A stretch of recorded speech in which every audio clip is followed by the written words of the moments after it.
So I have really bad news. A staggering wave of evictions is coming. Maybe you guys are already aware of this, but let's go ahead and take a look here. So the New York Times reports an avalanche of evictions could be bearing down on America's renters. The economic downturn is shaping up to be particularly devastating for renters who are more likely to be lower income and work hourly jobs cut during the pandemic. So this is in Euclid, the United States, already wrestling with an economic collapse not seen in a generation, is facing a wave of evictions as government relief payments and legal protections run out for millions of out-of-work Americans who have little financial cushion and few choices when looking for new housing. The hardest hit are tenants who had low incomes and little savings even before the pandemic and whose housing costs ate up more of their paychecks. They were also more likely to work in industries where job losses have been particularly severe. Temporary government assistance has helped, as have government orders that put evictions on hold in many cities. Not all cities, but many cities. But evictions will soon be allowed in about half of the states, according to Emily A. Benfer, a housing expert and associate professor at Columbia Law School who is tracking eviction policies. I think we will enter into a severe renter crisis, and very quickly, Professor Benfer said.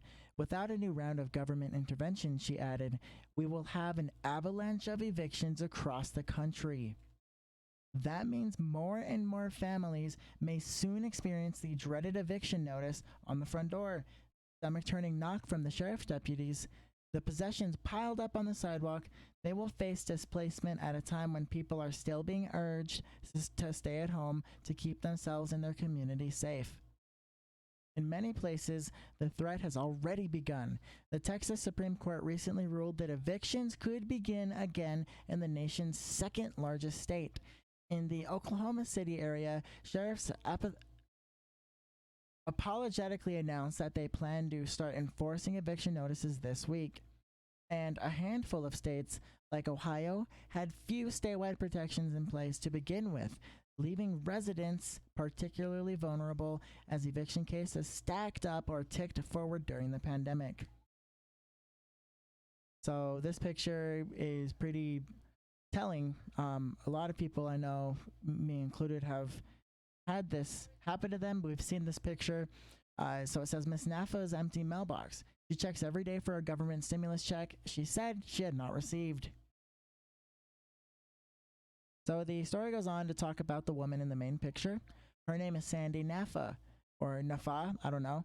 She is an elementary school teacher who teaches reading and writing, while also working on the side as a beauty consultant at a mall just to make enough for her $800 rent for a one-bedroom apartment in a suburb of Cleveland, Ohio called Euclid.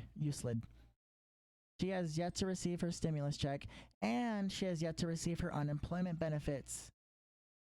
So she's not alone, because I was unemployed for 3 months. I didn't get jack shit. I did not get anything for unemployment benefits. I don't know if this is happening to you guys, if you've had to go through this yet, but when you try and call to figure out what's going on with your unemployment benefits, even if you're the second the place opens in the morning and you call, I get this every time I call. Due to the high number of calls, we are not taking calls at this time. Please try again later. Something to keep in mind, over 40 million people have filed for unemployment benefits since the coronavirus was declared a pandemic over 9 weeks ago. 40% of households who have an income of $40,000 a year or less had someone in the household lose a job in March alone. We had 1/3 of households who were not able to pay rent in the first week of April. In a survey released this month by the 12 Census Bureau, nearly a quarter of respondents said they missed their last rent or mortgage payment and had little to no confidence that they would be able to pay on time next month. These are just a few of the metrics that show the scale of this crisis. Even before the crisis, researchers say an estimated 3.7 million people were evicted in 2016 alone, and that was around a 4.7 unemployment rate. Now the effective U6 unemployment rate is anywhere from 15 to 24%, guys. I can't even imagine how many people are going to get evicted. This is a major crisis, and we should be trying to ask our local lawmakers about this and bring it up in city council meetings if, there is one. So I know some are holding them online, but anything we can do, guys, we got to try, because this is uncalled for and this is outrageous. So many people are going to lose their apartments. They're going to lose their homes, even though they work their ass off, like Miss Naffah or Naffah, who is an elementary school teacher, doesn't make enough from that hard job.